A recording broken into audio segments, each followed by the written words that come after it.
4, 3, 2, 1. Lift off!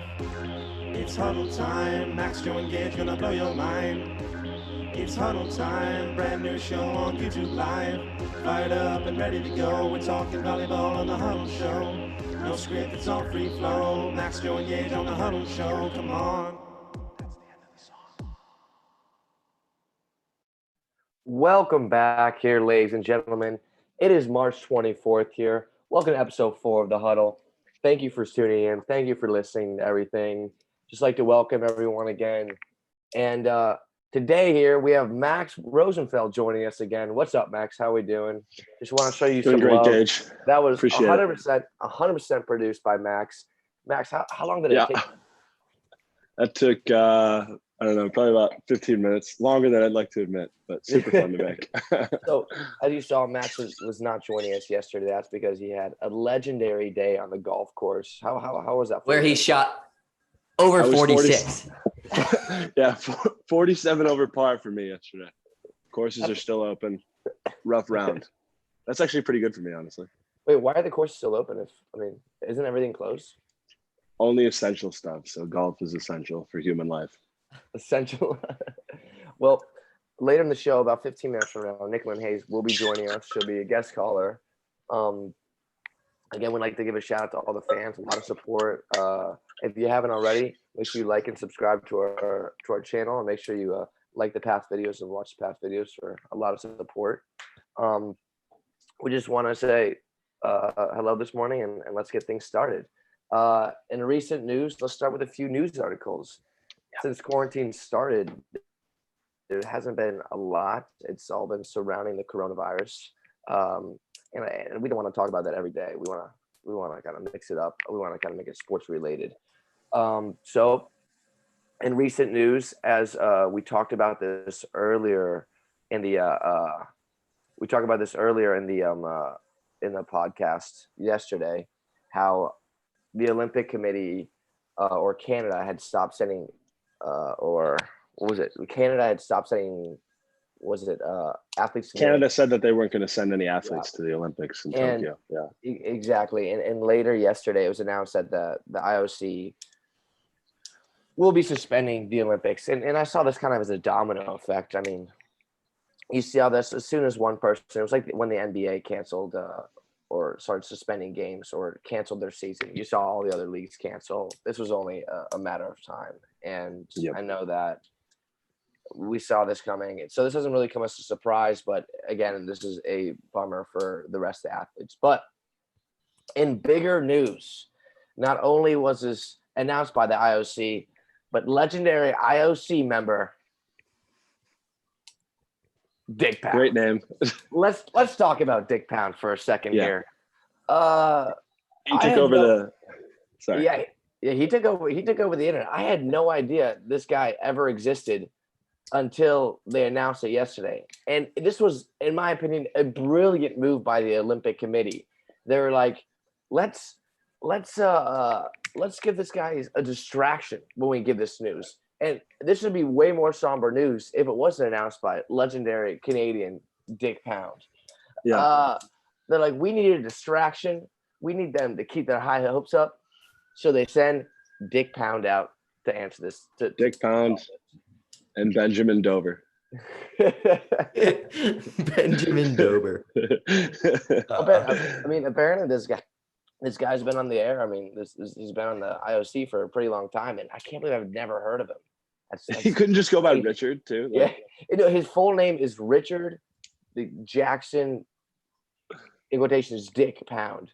And I don't know what's worse, if your name is Dick Pound and you have to go by that, or your name is Richard and you prefer to go by Dick Pound. A legendary move, if you ask me, on his part. Couldn't agree more.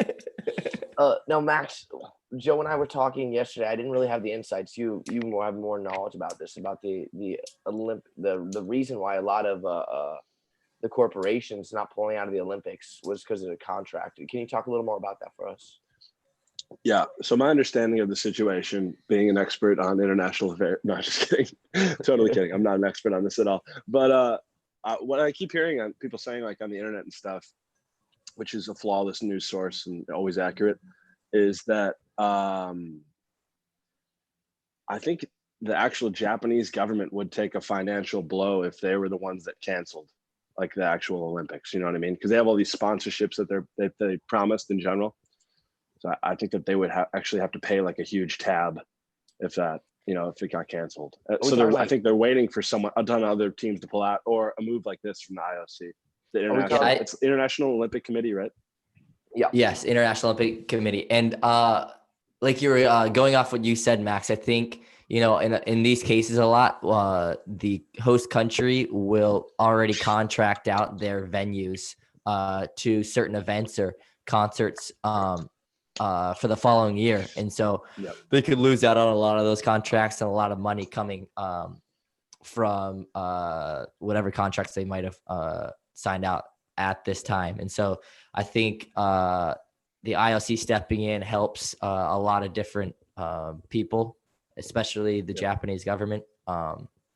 But you obviously you hate to see this happen, but in this time where athletes are really, really limited in how they can train, and obviously team sports aren't really able to get together and train, I think for the event and also the quality of all of the sports, I think it's best that this had happened.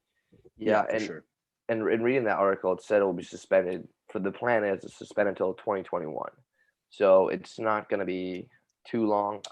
I know there were talks and rumors about 2022, but 2021 is the selected date right now to kind of further suspend it until. But why just so will that have an effect? Go ahead. Sorry. No. Continue. What are you saying? I was going to say, is that going to have an effect on what was going to be the 2024 Olympics? I forget where they're supposed to be, but I don't think so, because then they would have to move. Because I don't know. Here, let's look this up. But I know that it probably will not, just because because they're already building the venues for it. I mean, they start years and years in advance, and I don't think a year is going to make people be like, oh, we're gonna cancel everything and start moving everything back. What will happen? Trying to find out Olympics. But yeah, so I think that it's not gonna really impede that. But yeah, so that just kind of got announced, and 2024 is in Paris, I just kind of learned. But yeah, I mean, it kind of throws off all the cycles, I feel like, for the fall and qualifier. They're still going to call it the Tokyo 2020 Olympics, which is a bit strange, I found. But I think, for the cycle for the following years, where you have a 3-year gap now, I think that'll have an effect, obviously, going forward after that. And a lot of athletes here who planned on retiring or moving on from their sport after this coming Olympics really have to make a decision for them and their families. And that'll be interesting to see. For sure. But I mean, it gives them time to rest as well, so it's not completely bad. Yeah, exactly. So for the let's explain the life for a professional volleyball player. The breaks that you guys get. Joe, can you go into further detail about how, as a professional volleyball player, the so-called breaks you kind of get in your off season? Yeah, and obviously the Olympic news plays into this too, and how the training just for every professional athlete. And for us, we go year round pretty much, where our professional seasons kind of the matches start up in October, and generally most leagues will go until May. And then if you're training with the national team, which most guys are in the US who are playing professionally, they're training the entire summer with the national team. And so you go from national team straight to training with the professional team in August, September. And then and you maybe get a total of a week or two off throughout your entire professional season, depending on if you're in Champions League or CEV Cup, and depending on your league schedule and your format. But for most guys, they're playing year round, and it gets really taxing on your bodies. And so this time period here with the coronavirus, although most athletes are kind of itching to get back into it, I think they can understand and really appreciate the time off here. And because we at this time, almost every professional athlete in the world, it doesn't matter what sport you are, this time period, it's besides maybe football, you're in the middle of season. And Mhm. so it's very hard, obviously, being a professional athlete playing in Europe, playing overseas, and you're away from family, you're away from everything you appreciate and love. And so it's really tough for most of the year, but our schedules really are kind of hectic. So And and so with the lack of rest and off season, because off season, the summers you come back. I mean, season's what, from August and can be until Yeah. May till June, and then you immediately come back for the national Mm-hmm. teams, and then you train all summer long, and then you Yeah. go right back. Occasionally, maybe you get a week in there. So, with that being said, how long are volleyball careers consistently? Volleyball careers in general really depends on your position and also what your plans are. I mean, you guys who are going for the Olympics, if you want to go multiple quads, obviously you're going 8 to 12-year careers professionally after your university's all finished up. And then for us, positions where we're setters, liberos, middles, it's a position that you can have some longevity and play for a long time. And so it really depends on your goals, your motivations, of what you want to do following your collegiate career. So we actually are about to go on, we're about to bring on here Nicklin Haynes. And so we're going to move on with that. Well, we can continue with this discussion following interview later or another day, but we're going to bring on Nicklin here and see what she has to say about her current state with the coronavirus pandemic. Make sure the phone numbers are on there. And here we have joining us all Big Ten first team setter, AVCA honorable mention, and the first Husker setter in the John Cook era to start as a freshman with us, Nicklin Haynes. Nicklin, can you hear us? Oh. There we go. Hey, Nicklin. Hi. What's up? Nicklin, welcome to the Huddle. We appreciate you joining us. Where are you coming from us today? I'm in Knoxville, Tennessee. I'm at home in quarantine, so Knoxville, Tennessee. fun. Yeah. I have one question. So Knoxville, we played in LMU this year, and I think your dad came to watch us. How far is that? Yeah. How far is that?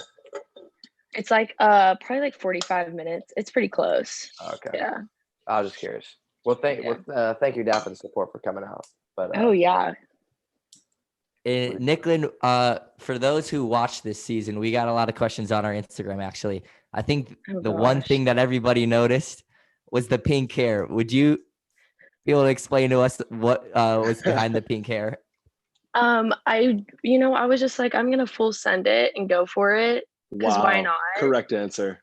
Yeah. Couldn't agree more. That's everyone keeps asking me, but I just did it for fun because why not? It was spring season. We were playing beach, and so I just decided to go for it. There was no really main reason for me to do it. Right on. The full send phrase you just used was a very important phrase of my senior year at UH. I think that was the most used phrase. So we really appreciate you using that here on our broadcast. But you are welcome. I had mentioned here when I introduced you that you were the first freshman setter ever to start under John Cook. A few people are asking if you would be able to tell us what other schools you were that had interest in you and that you were looking at in your recruiting process. Okay, so the main schools that were down to my final ones, I guess, I was looking at UCLA because I just wanted to go somewhere warm, which obviously I didn't. But UCLA, Penn State, Ohio State, Florida, just kind of all over. But once I went to Nebraska, I kind of knew that's where I wanted to go and stopped really looking at all the other schools. Right on. Yeah, I think Gage and Max could agree that we had the same ambitions in going somewhere warm, especially Max coming from Chicago. Yeah. For sure. And then for you, in terms of going to the University of Nebraska. First of all, what's your favorite part about being a Husker in the volleyball program? And then also outside of volleyball, what's your favorite part about the school and the culture there at Nebraska? So volleyball wise, it's kind of like Hawaii. Like everyone loves volleyball, so it's a lot of fun, and there's just so much support from everybody. I mean, there's not really a lot to do, so they're just like fully immersed in all athletics, but they love their volleyball, and we get so much support, and so it makes it fun to go out there and play in front of all those fans, and they fire us up. But I would say that's my favorite part about it. And then the others, the school wise, the school's really great. It's fun. It's cold, but I'm learning to manage with that. It's not great. It snows a lot, but the people are really awesome, and it's just like it reminded me of home when I went. So that's really one of the main reasons I committed there. So Okay. you say you just want to go somewhere warm. So what was the deciding factor to go to Nebraska? It was just like the culture. I wanted to go somewhere where I could win a national championship, and there was already like a program set in with that, and just they had this culture of champions, and I really liked that, and I wanted to be pushed, and so that's why I chose Nebraska. Very cool. And then we're gonna actually cut to a video here really fast. That's included. Well, and we have questions for you after. We're gonna show our audience here a quick video that we want. Okay.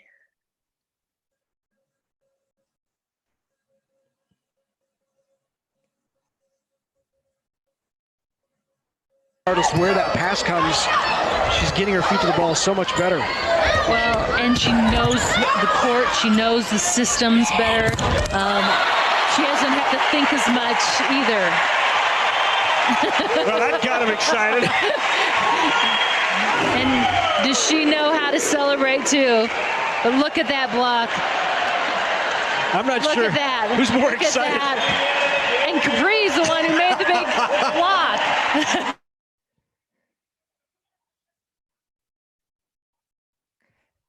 And my favorite part about that is how the broadcasters tune into or circle all your guys' faces. Which I didn't even see. Who were you guys playing in that match? Creighton.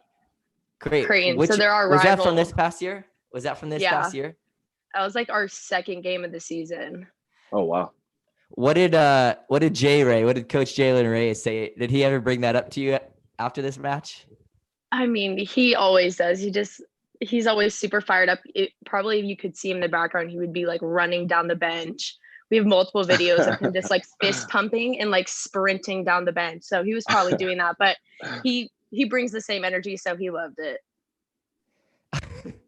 And in terms of when you're on the court, we had a few people ask about what is your mantra, I guess, is what was used by some of our listeners. Or how would you, let's go with this. How would you characterize yourself when you're playing on the court?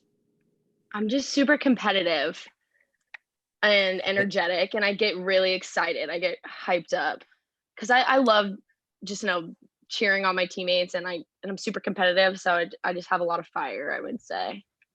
I think that I would guess that that's kind of what John Cook, when he was recruiting you and saw the potential in you, that's what he really liked about you. And for me as a setter, I think eventually I want to coach and move on to the university. When I'm all finished up playing, I do want to coach. And the personality that you play with, the style that you play with, I for sure, as a coach, I know that's something I would look for.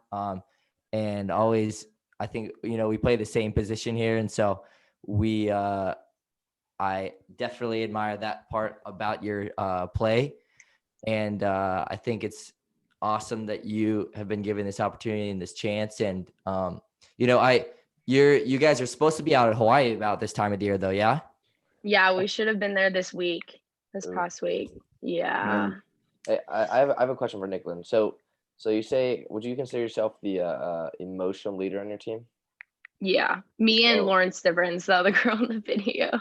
So usually I kind of take that role with myself. So do you find it's harder to play when you're not? Do you ever come into a game and it's hard to kind of get yourself riled up, or do you think you play worse when you're not as riled up, or is that? Yeah, I would say when I'm not like focused on that and bringing that around to everyone, I feel like we struggle with those emotions and getting excited. And sometimes in games it's hard to get there, but and you could feel it when we didn't really have it. So I talked a lot with my team and with my coaches about bringing that and just having that presence, and it's kind of infectious and it makes everyone else around you bring some type of that energy. And so it was a main focus for me and Lauren going into most of our games. Yeah, for sure. I think, do you find it, I know bigger names are easier to get, like if you're playing Stanford versus some smaller school. I know for me, it was way harder to kind of get pumped, which is not good. I don't recommend that for Yeah. anyone. And that definitely drastically affects your game. So sometimes what happened to me, sometimes it'd be going up and down really consistent. I don't know if the same thing happened to you, but yeah, sometimes I was like really pumped, and then I wasn't really pumped, so I wasn't playing as well. So that's kind of the downside of being an emotional player. Is if you don't bring it, you're not going to be as focused or not going to be as into it as you could Yeah. be. I would say And that kind of- happens with me too. Yeah. So my With brother, sure. with that, we have a question actually from one of our listeners, Jake Myers. Jake Myers. He was wondering. He said all four of you guys had the opportunity engage in Max just recently with BYU, playing in front of a sold out crowd, to play in huge arenas with huge capacities. And he was wondering what it feels like when you walk into a sold out arena. Oh man. Gage, you want to start this, or let's have our All guest yours, start? brother. Nicklin, you go for it. Okay. It just brings a whole nother level to it. It's super exciting. And I feel like when the fans are like cheering and you can feel them like on your side, I feel like it just brings this whole nother level to the game. And I feel like everyone picks up their games and it's just more intense. But I love playing in front of sold out crowds. And I think everyone on my team did too. And we have a lot of fun doing it.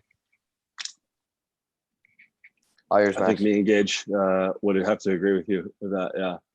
It's just, I think it's super exciting. I think it's important to just, I don't know, you really appreciate it more when you have like a smaller crowd first, you know what I mean? Like to start the year, just to see it kind of build, I guess, for the year. It's just a really exciting thing to experience. Yeah. What do you think, Gage? Oh, for sure. When you get on the court and see it, I like to include the crowd too. So I try and notice it, and you just hear all the, because we like to do cheers every play. Do you guys celebrate out every night, right, Nicklin? What do you mean? Do you guys sell out every night at Oh yeah. How many can you guys fit? Like over 8,000. So the thing is, we That's have like wild. standing room too, and they've just started doing like season tickets for standing room only because like more people want to come. So it's like $120 to do the standing room, which is crazy. But yeah, we sell out every game. And you guys have a pretty good student section, yeah. Oh yeah, they're crazy. Yeah. We love them. Yeah, our students like to show out too, so I get how that is, and it's super fun when you see like people that you know up there just going crazy. Yeah. Like, yell at the other team. You're like, You're that's going my there. boy up there. Yeah. Maybe under a little influence, but Yeah. usually most fans are. For The sure. student Yeah. sections are usually pretty lit. Like you blink, and then all of a sudden he has his shirt off and just going crazy. Yeah. And escorted by security out of there. He's just like, Yeah. my man. And then Nicklin, two more questions here, then we'll let you go here, and we'll wrap up the show. But again, I'm gonna kind of pull from some stuff that we had off our guest page. Edgar Daipu, I think I definitely mispronounced that, but he had a question regarding the best present that you have ever received and why. The best present? Yes. Holidays, birthday, whatever. If you could think of the best present, it doesn't have to be material. It doesn't have to be any sort of material. It could be whatever. Oh wow. Okay. I would say, oh man. I got for my birthday, is it okay if I bought it for myself? Yeah. Does that count? Okay. That works. Happy birthday to That myself. works. I deserve you. this. Yeah. I So need I got this. I actually got Luke Combs meet and greet tickets. It's supposed to be in July. Yeah. And I bought them for myself. So Did you I would open it say- like Like you're surprised? Yeah, You you know, brought like yourself, or did you bring You others? you shouldn't have. You shouldn't have. Oh, the thing is, I like forgot about it until I got like the tickets in the mail, and then I was like, oh my gosh, because I forgot. And then you're Perfect like, timing. long neck, ice cold. Such a good song. Exactly. Wait, That's so something I Nicklin, need. one more question for you. So, what are you doing during this quarantine time to keep all? Because a lot of the questions were quarantine related. What do you do to kind of keep fresh, if anything at all? I've been working out just at home, doing certain stuff in my backyard and stuff like that. Because our strength coach sent us some stuff that you can just like body weight stuff that we can do. And then that's about it as of right now. I've been sitting Yeah, in bed a lot. That's something kind of that was tying my last question. Gage kind of was reading my mind there. But in terms of for you, what is something that you're working on as a setter right now? And are there any type of setting workouts you're doing at your home? Before we left, we've been working on my back set, just with shoving it a little bit more, Tyler Hildebrand stuff, and just the retract and all that. So we were working on that before I left. But when I got home, I have like the heavy balls with the setters. Oh yeah. Yeah. So I've been using that just keep my hands fresh and doing some wall work, which my parents hate, but it's whatever. But I've been doing that. Yeah, I've been doing that, and just to keep my hands fresh, and then hopefully I can get into a gym sometime soon. Right on. We have a setter's ball here, and we get constant noise complaints from our neighbors downstairs, saying they're stuck with us now. Now they're in the quarantine. They're stuck with us. So, Gage, I'm just saying you deserve those noise complaints because of you. You were there Those one are time when we got well-deserved. Max was the reason we got a noise complaint one No, time. shut your That's mouth. that's a That story was not for 'cause of another me. time, though. That's a story for another time. And Nicklin, one last before we let you off here. What is your favorite country artist right now and song? Oh, Trick question. Okay. Luke Combs, Nothing Like You. Favorite Nothing song. Like You. That song is. Hands I down. actually have that on my saved music too. So I'm a good. big fan of that song, both him and the song. And he actually did. Did you see the live stream this week that he did? No, really I good. didn't. It was really good. He did a cover of Fast Car or something like that. Yep, by Okay. Tracy It was Chapman. really cool. Luke I need Combs to is go one of my watch favorites. it. With everything being canceled, I'm like myself thought, oh, maybe Stagecoach is still going. I'm like, no Oh chance. my God. That's funny. But Nicklin, thank you very much for joining us today. And we really appreciate you joining. We know that you have tons going on right now during this quarantine. So busy. So we really appreciate your time with us. And for everybody that have more questions, we're sorry we couldn't get to them. But we have more guests on later this week. But for you, Nicklin, thank you very much. We'll let you go. Go do a set of workout here. And we hope to have you on again here. We really appreciate the talk we had and hope you can join us again. Thank you for having me. All right. Bye-bye. Thank you, Bye. everyone.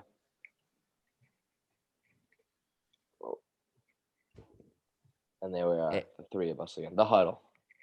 Back The again. huddle is back. So first of all, thank you, Nicklin. I hope for all the people listening, we answered most of your questions. There were a lot of questions. So again, There were a we lot. thank you. Yeah. Thank you for everything. We kind of just tried to pick a broad topic and kind of talk about that. So I hope we answer your questions. So keep doing that. We love interacting with you guys. So make sure you guys keep sending us questions. If you haven't already, to send us questions, you can either do it via YouTube Live. Gage, quick question for you before we tune off here. How are you dealing with the pandemic downtime right now? You may have answered this before, but briefly. Well, you could say I've handled it. Well, what do you mean by handle? Are you talking about what am I doing, or like? Yeah, what are you doing? Naturally sane, because I wasn't naturally sane to begin with. So I mean, I've been preparing myself this whole time. No, I just been occasionally I just play some video games. I gotta start working out today. I've been working out. I've been becoming a chef at home. You know how it is, Chef Boyardee. Just You like it? just occasionally. Chef Just Boyardee. occasionally, you're playing video games, huh? Okay, all right. Actually, my roommates play video games way more than I do. I've been watching them on Netflix, so I've been pretty efficient with my time. I have my first online class. So for those of you who don't know my classes, I'm in my 4th semester of Samoan. Oh god. Haven't got an email Let's yet. hear from my some. teacher. Let's hear some Samoan. Let's hear some Samoan. Talofa lava, manuia lava faftai, manuia fo'i faftai, oya oi.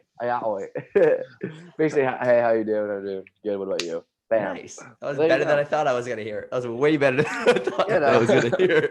Pleasantly how it is. surprised. And then so I also have yoga, and that teacher is wonderful. He sends me emails like, I hope you guys are enjoying the trade winds. Namaste. And I'm all about it. I'm like, heck yeah, thank you, my man. I salute you. Namaste. And then I have intro to basketball with Wheeler. I really stacked it up this semester. And then Max and I take hula. Hula is excellent. Is excellent. Kumu, if you're probably not watching, but I send you great wishes, Kumu. Kumu is is teacher. And then I have my major human development classes, and I have my online there. So yesterday was kind of a like get a bunch of stuff for quarantine because it started at 4:30 yesterday p.m. So I got everything. I'm here preparing the huddle, getting new equipment for us to kind of improve the show. But yeah, I mean that's kind of how I'm handling it. What about you, Max? What are you up to? A lot of recording. You guys both know that I like to record a lot of music, so been messing around with that more than I'd like to admit. But and honestly, school is just there's like no excuse to mess it up right now. You know what I mean? We have. I'm sure I'll find one, but there's find a way. Just kidding. I'm just kidding. But no, yeah, mostly just school and music, man. Can't go anywhere. Can't go to Sandy's. Can't charge because it's closed. So. Hurts. And there's one thing I have a request for everybody listening and our 2 other co-hosts here. There's a show on Netflix right now called Tiger King. Really? And they just brought this out. It is one of the craziest stories you'll ever hear. I can give a bunch of Netflix recommendations, but that show right now that was just released by Netflix. I don't want to spoil anything, but highly recommend you go see it. We'll talk about it in a few days here after I give you guys some time to go see it. But I want a co-host to check it out as well before I go on about it. Sure. But with that, like we said, we would like to thank Nicklin for joining us today. We hope you guys are all staying safe as these times, like we said many times, it's kind of crazy right now. So everybody take care of yourself, take care of your health, spend time with the people you love. And we will see you again tomorrow on another episode of The Huddle. So before we sign out, I'd like to say one last thing. Sorry. So for we will be having a Division III player. He comes from UC Santa Cruz on the show as a guest tomorrow. He will be talking about kind of the root of we've all been in a kind of Division I program, so we'll see kind of what it's like Division III versus Division I. So if you're a coach or a player interested in that program, how to kind of go through that process and how to get there. And we'll have him on for a little. He also made the Huddle logo, so thank you very much for that, Aaron. So if you're interested in that, make sure you tune in tomorrow, and then we'll answer some questions. Thank you, guys. Yep. Perfect. Thanks so much, guys. Thank you.